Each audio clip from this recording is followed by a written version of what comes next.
तर नमस्कार सगळ्यांना। आज मी करणार आहे मस्त अशी बोंबलाची चटणी। हे बघा 2 ते 3 तास मी बोंबील भिजायला घातले होते।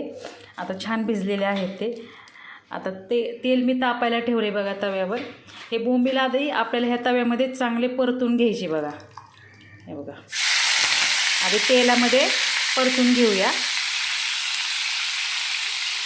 हे चांगले परतून घ्यायचे। आता यामध्ये काय करायचं, थोडीशी हळद घालायची आणि हे 2 ते 3 मिनिटं आपल्याला हे चांगलं परतून घ्यायचं तेलातच। आता हे आपण काढून घेऊया आणि कांदा यात आपण परतून घेऊया तव्यामध्ये।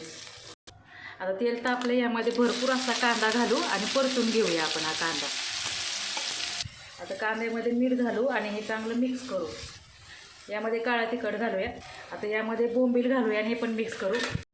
तयार झाली आपली आता बोंबलाची चटणी। तुम्ही नक्की करा।